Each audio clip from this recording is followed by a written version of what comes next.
Шолпан Сәрсенбайға шыққалы бері жылы өзіндей жас келіншектермен аулақта кеңескенде баласыз өмірдің қызығы жоқ қой деп аузымен ғана айтушы еді.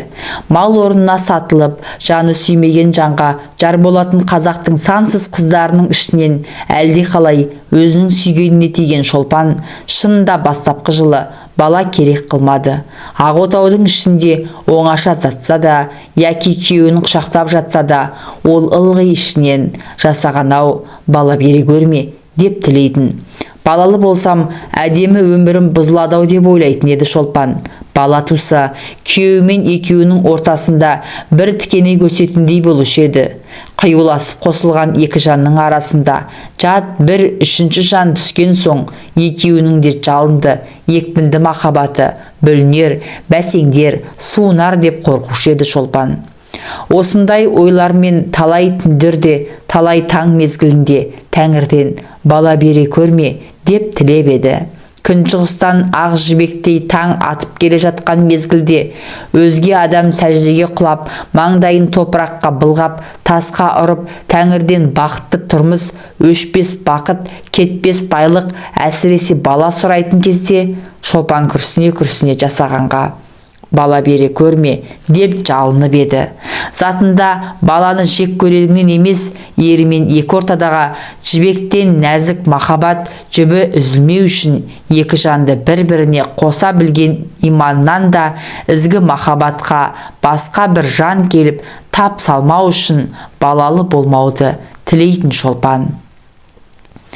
Жас жүректің ұйытқыған сондай есалаң тілегі қабыл болды ма кім білсін.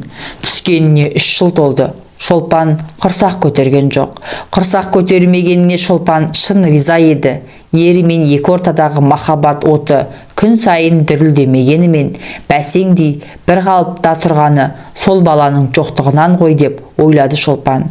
3 жыл бойы ері де ешбір уақыт бала жоқтамаған сықылды еді. 3 жыл бойы Шолпаннан басқа, Шолпанның оттай ыстық желдей жібек құшағынан басқа ештеңе тілемеген еді. Оның өмірінің басы да, аяғы да, ағуыз иісі да, сүбханасы да Шолпан ғана сықылды еді. Дүниеде теңіз терең емес, адамның жаны терең. Шолпанның, ерінің жаны терең түбінде қандай ой, қандай тілек жатқанын кім білсін әйтеуір. Шолпанға осылай көрінуші еді. Қысқасы, Шолпан 3 жыл бойына оны осы ойдан қатарынан ешбір сөз де естіген емес, ешбір істе көрген емес. Дұрысы баласыз өмір, бос өмір деген сөзді басқа талай адамдардан естіді, бірақ жаны сүйген жарынан естіген жоқ. Ғашық адамға Құранның аяты қасиетті емес, жарының сөзі қасиетті. Жарынан басқа адамның сөзін не қылсын Шолпан? Бірін-бірі қуалап, ай соңынан ай озды, бірін-бірі жеделдеп, жыл соңынан жыл озды. Не керек, Шолпанның бала болмасын деген ойы бекінгеннен бекіді. Бірақ жалпы жаратылыста да, адамның өмірінде де, адамның ойында да өзгерістің даярлығы болмаса, дәл өзі ұзақ созылып барып болмақ емес. Өзгеріс қашан да болса кенет болмақ. 2 ай, 3 ай, күз дейміз.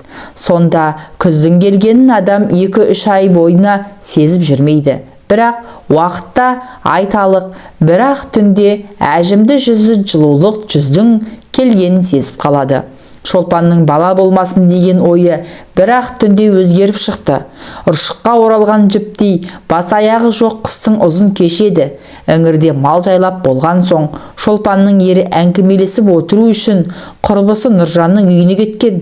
Нұржанның үйленгеніне 5 жыл болып еді. 5 жылдың ішінде 3 баласы бар еді.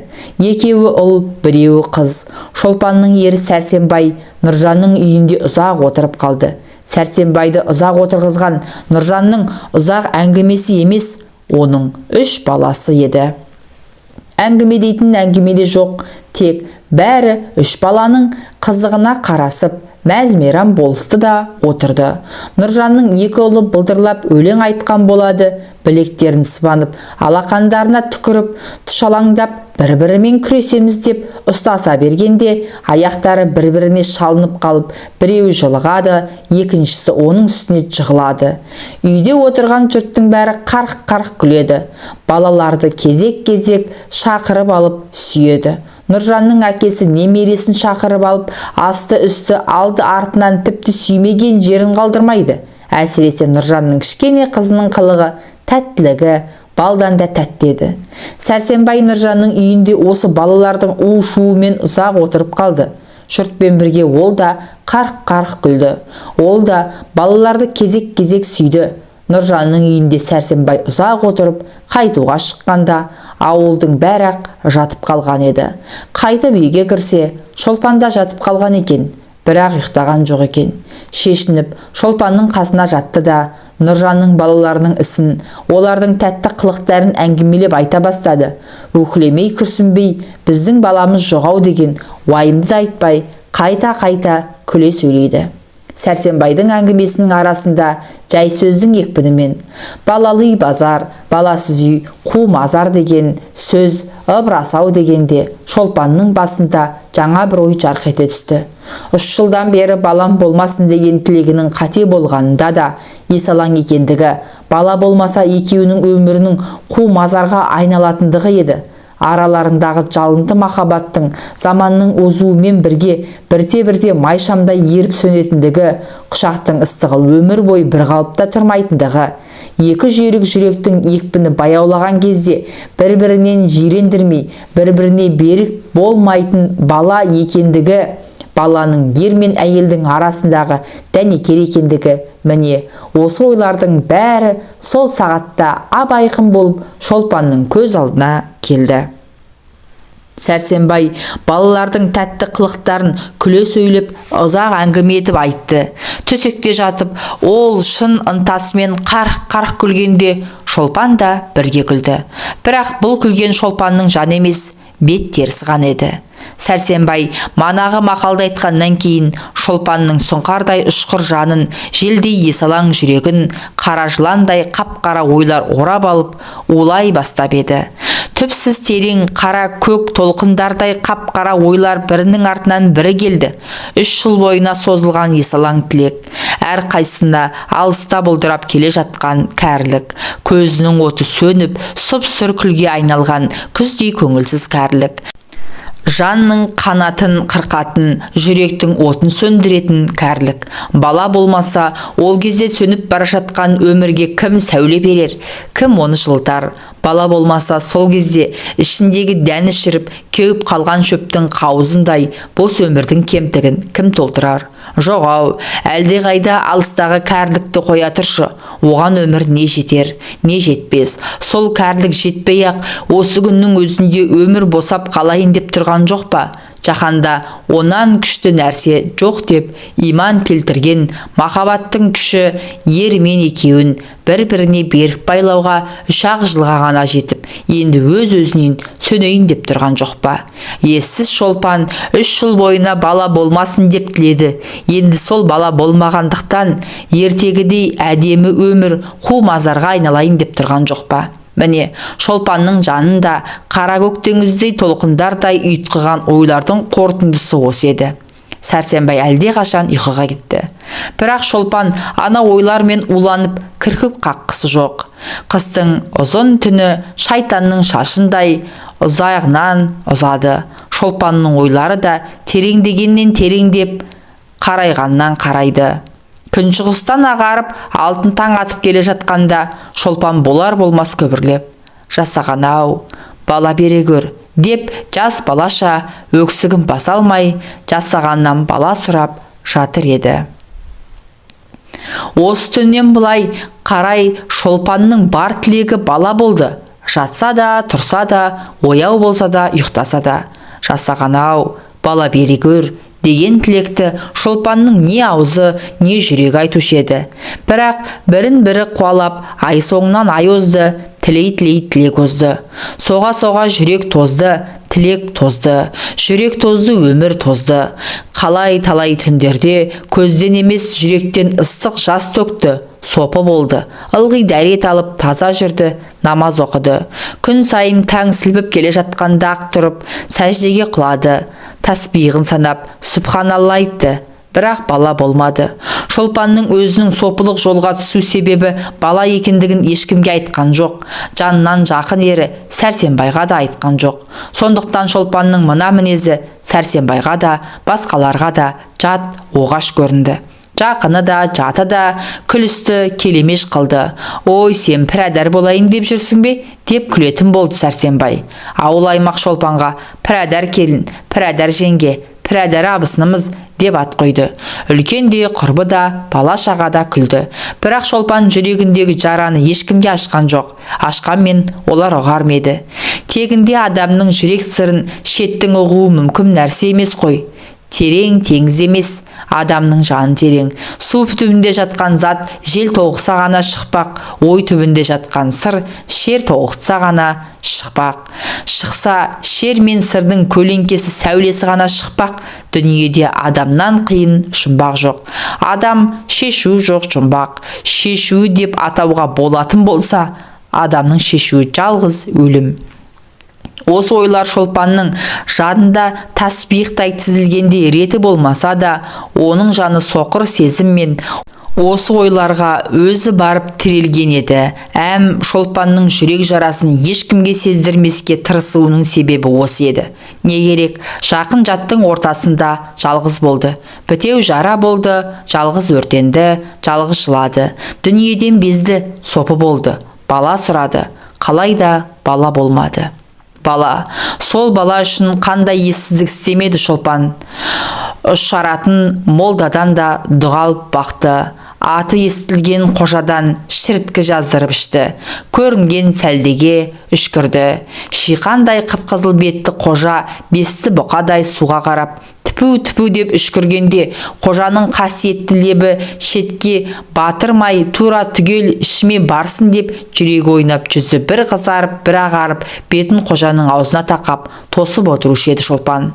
Ылғи көзім қарайып, басым айналады деген сылтау тауып, өзін бақсыға да қаратты. Тағы не істемеді Шолпан. Өртке ұшырап аласұрған жан не істейтін болса, Шолпан да соның бәрін істеді.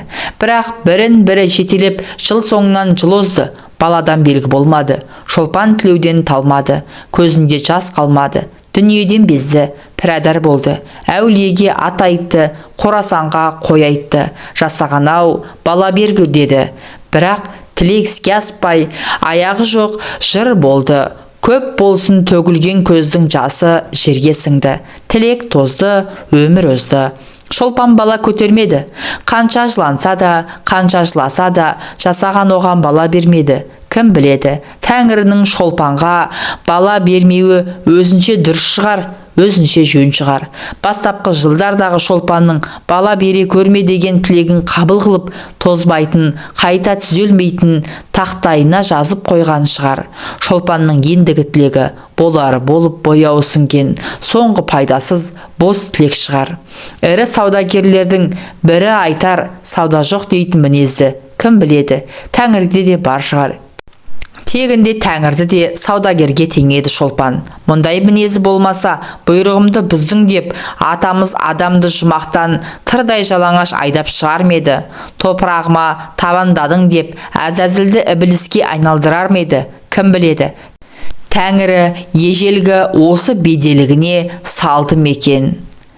Қалайда Шолпанға бала бермеді. Дұғалық намаз, шіріткі ішу, үшкіру, түкіру, қақтыру, соқтыру, намаз, ораза, садақа, нәзір һәм басқа да бас аяқ жоқ құлшылықтан ақырында Шолпан шаршады. Бұл құлшылықтардан ешбір пайда болмайтынына көз жетті. Тілегі қабыл болмады. Тәңірден тәуелі қайтты. Өмір шіркін ескен желдей озып барады. Өмір шіркін бір құрулы машина. тоқтау білмейтін, шаршау білмейтін жансыз машина. Әлдекімнің жас орнына қан жылаған, әлдекімнің үміті өшіп, гүлі солып жатқанын, дөңгелектің арасында әлдекімнің қолы, аяғы, басы, барлық денесі кеткенін, денесі ғана емес, жаны, жүрегі кеткенін не қылсын. Қайырылып қарау білмейтін, аяу білмейтін өмір Шолпанның да жүрегінен саулап аққан қанына, қанаты сынып өліп жатқан жанына кідіріп, бұрылып та қараған жоқ. Жалғыз аузынан емес, бар денесінен көбігі бұрқылдап, таудан құлаған есалаң өзендей есалаң өмір озып бара жатты. Өмірдің әрбір минуты сайын Шолпан ойының, Шолпан жанының әрбір ұшқыны өліп жатты. Өмір озады, тілек тозады, бала жоқ. Енді не қылмақ? Жоқ, дұғалығы, молдасы, қожасы құрсын, құлшылығы құрсын. Айтқаннан қайтпайтын, қасаған тәкаппар тәңірісі бар болсын. Жоқ, бала болудың кілті көкте емес, адамның өзінде шығар. Бала болу ер мен әйелдің өзіне байлаулы шығар. Шолпанның бұл күнге шейін бала көтермеуі кім біледі, оның шын әйел бола алмағанынан шығар. Ермен жатқанда барлық қазақ әйеліндей қаннен қаперсіз, жай бір жұмыс істегендей салқын жатуынан шығар. Ермен қосылғанда сол қосылу ісіне жан денесімен беріле білмеуінен, оның құшағының жалыны әлсіз болғандықтан, сүюінің оты кем болғандықтан шығар. Осы әрі тәтті, әрі оюлы ойларының билеп айдауымен Сәрсенбайға жатқанда тіпті екінші түрлі жата бастады. Денесі өртке, құшағы жалынға, аузы отқа айналды. Сәрсенбайдың қойнына жата бастағанда мойнына бұғалық түскен киіктің асау лағындай өміріне ер затын бірінші рет көретін 13 жасар қыздай дірілдеп күйіп жанатын болды. Құшақтағанда Сәрсенбайдың қабырғаларын бір-біріне қабыстырғандай қысып-қысып құшақтайтын болды. Аузынан Сәрсенбайдың бетіне от жібергендей құшырланып, жалындап сүйетін болды. Шолпанның ұлы құшағында сең соққан балықтай соқтығып, уышып айныған адамдай елжіреп жатып Сәрсенбай, «Ой, сен кәрі боз, қартайғанда жорға шығайын деп жүрсің-ау», деп мырс-мырс күлетін еді. Сәрсенбайдың мынау күлкісі Шолпанның жүрек жарасына бұрыш себетін еді. Сол кездерде оның көздеріне меруерттей мөлдіреп жас келетін еді. Жанынан жақын көретін Сәрсенбайның оның жан сырын, жүрек сырын ұқпағанына зығырданы қайнаушы еді. Жүрегі уға толушы еді. Бала үшін дүниеден безіп, сопы болып жүрген кезінде пірәдар деп келемеш қылғанына, сол бала үшін жан тәнімен беріліп, әдейі есалаңдаған шақтарында оған жорға деп ат қойғанына Шолпан Сәрсенбайға шын-шын ренжуледі. Бала екеуінің де жоғы емес пе? Екеуіне бірдей керек байлам емес пе? Сәрсенбай сол ортақ жоқты неге бірге іздемейді? Баласыз өмірдің бос екенін неге сезбейді ол? Ол неге сол іздеу отына Шолпанмен бірге түспейді? Бірге жанбайды. Еркек атаулы бала дегенде ішкен асын жерге қойғанда Сәрсенбай неге бала деп аузын алмайды? Әлде жоқ, болмас. Кім біледі? Жоқ, ендеше ол неге бала іздемейді? Неге? Шынында ол әлде бедеу еркек пе екен? Тәңірім. Егер ол шынында ол бедеу болса, құлшылықтың кемдігінен, құшақтың салқындығынан болмай, Сәрсенбайдың бедеулігінен болса, 5 жылдан бері Шолпанның жүрегіне түскен жара мәңгі жазылмайтын жара болғаны ма? Жайнамаз үстінде төгілген ыстық жастар, жалынды құшақтар, отты сүюлер бәрі әлсіз желге кеткені ме? Бала деген құр сөз болып, сағым қиял болып қалғаны ма?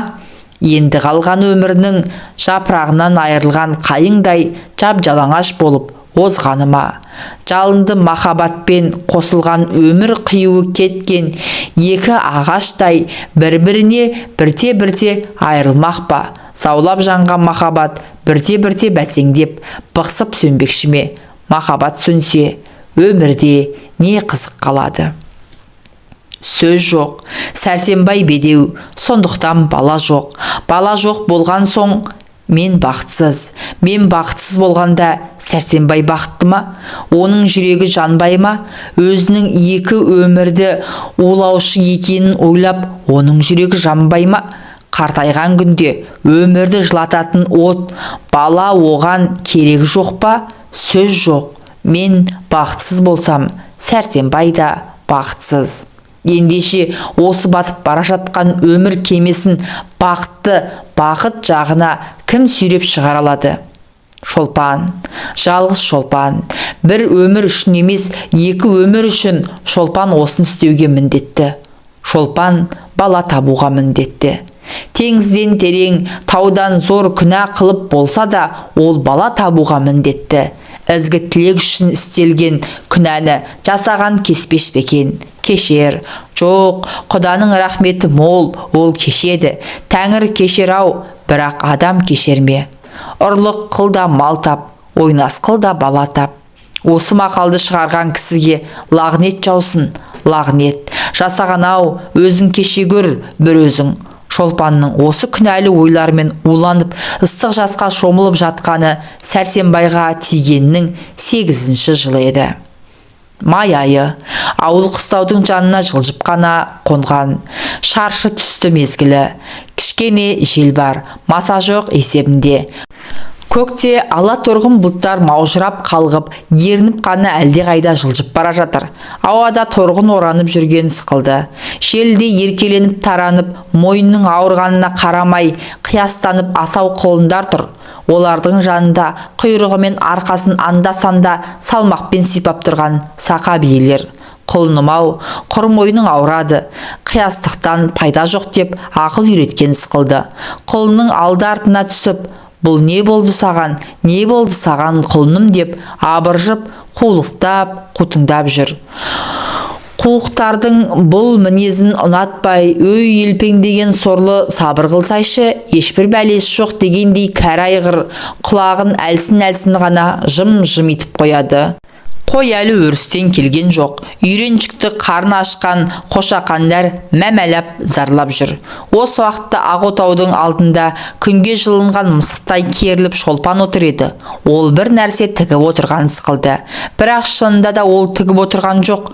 3 айдан бері әруақтай артынан қалмай жүрген күнәлі ойларын ойлап отыр еді. 1 ай болды. Шолпан күнәға белін беріп байлаған. Ізгі тілек үшін, ізгі күнә істеуге, бір бала үшін жан-жары Сәрсенбайға қиянат қылуға ол ойын бекінген. Сәрсенбай бүгін қонаға қалаға шығады. Әйтеуір істейтін болған соң, ұзаққа созып, умен құр улана беруден не қасиет? Жарайды, соза берудің қасиеті жоқ, бірақ лайықты кім бар? Болашақ балаға ата болуға лайық кім бар? Жылқышы адам құл, дұрыс құлмен жүрсе, сыр шертпес болар еді. Жабулы қазан, жабулы күйінде қалар еді.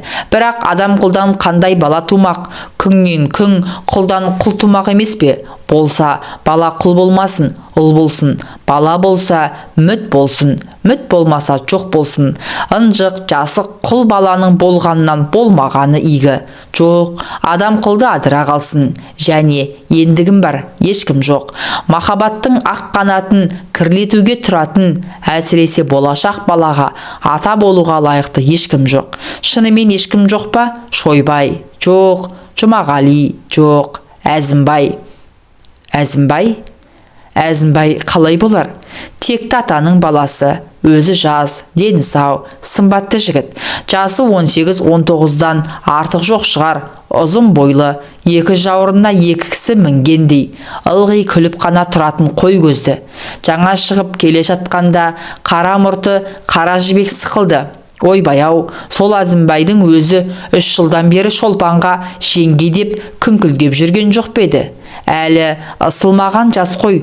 Шолпанға өзі айтқанда сақа бозбалалардан естіген сөзді жаттап келіп қана айтушы еді. Жастың тілегі бір, жібектің түйіні бір. Ұршыққа оралған жіптей бас аяғы жоқ ойлардың дәл осы жеріне келгенде Шолпанның ерні күлгендей болды. Дәл осы мезетте үй артынан Әзімбай шығып, «Жеңге, іске сәт» деп Шолпанның жанына жантая кетті. Ақын айтқандай, бетке шықпай қалама жүрегізі, Әзімбайды көргенде Шолпанның жүрегі аузына тығылып, бір қуарып, бір қызарып кетті. Шолпанға күнә қылып жатқанда біреу үстінен шығып қалғандай, күнәлі ойлардан Әзімбай біліп қойғандай көрінді.